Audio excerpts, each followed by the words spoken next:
recorded in Jamaica in about 1999, and I was working with this legendary jazz guitarist, Jamaican jazz guitarist, named Ernest Ranglin.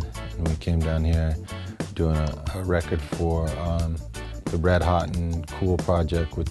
And I had a really great time with Ernest, and he just told me a lot of history of all the artists who are here and how they learned in school. Most of them went to schools that were run by the church, and the nuns would teach them music, and then they'd eventually pick it up on their own and play other things, play out in the street and play in clubs, and eventually start recording. And so I've always been in love with reggae and Jamaican music since I was a kid. And so the opportunity to come record here was really a really exciting thing for me. And then a few years later, I hooked up with Sly and Robbie and came here. And actually, they came to San Francisco and they recorded a couple tracks with me. And I liked it so much. That was on I think it was on Everyone Deserves Music. I liked it so much, I said, let's really work together a lot on the Yell Fire album. And then the All Rebel Rockers album, they pretty much worked on every tune on that record. Well, Sly and Robbie have been favorites of mine for a long time. When I was on Island Records with Disposable Heroes of Hypocrisy in '91, I was able to go through all their catalog and pull all the Sly and Robbie records, as well as the records that Sly and Robbie had played on, like Grace Jones, and there was a Bob Dylan record that they had made.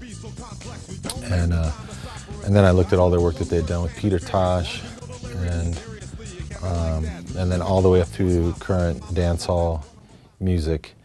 But my favorite was Black Uhuru, and they really combined reggae and rock and made it something that was its own sound. And Black Uhuru had just like the toughest sound, the toughest rhythm tracks, and I've always wanted to work with Sly and Robbie because of their work that they had done with Black Uhuru.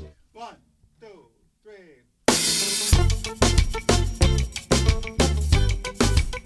Well, Sly is really like a student and a professor of rhythm.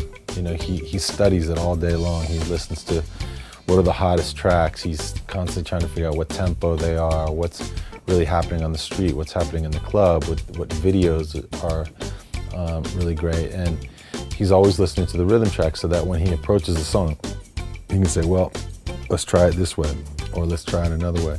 He's always got a rhythmic approach to it, and sometimes we'll say, well, it's best to use like live drums. Other times we'll say it's better to do it on a drum machine, which he's really skilled at and really meticulous about. You see, even his drum machine, he keeps like a plastic sheet over it so that the pads don't get dirty, you know. And I know he buys 2 of every drum machine that he gets just in case one breaks. He's got one always on backup. And he constantly is taking in sounds and stuff into his hard drives that he stores up for use. And it's always an ongoing thing for him.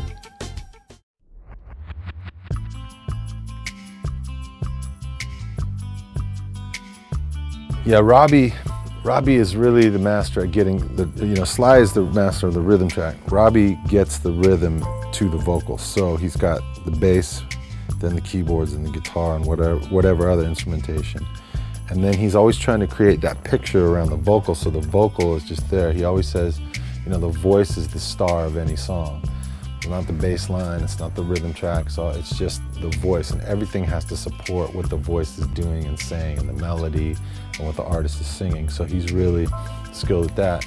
But when you see him put down a bass track, sometimes I marvel at watching him just go from the most abstract things where he's just noodling and playing almost like, you know, just far out stuff, not even like in tune with the track or anything.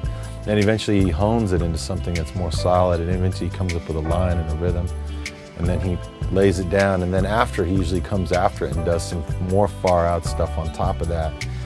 And sometimes out of that comes one little line that then he'll maybe say, okay, look, this is what I want the guitar player to play or the keyboard player to play. But it's really amazing to watch him evolve from just the drums and the voice to something that's a really thumping rhythm track.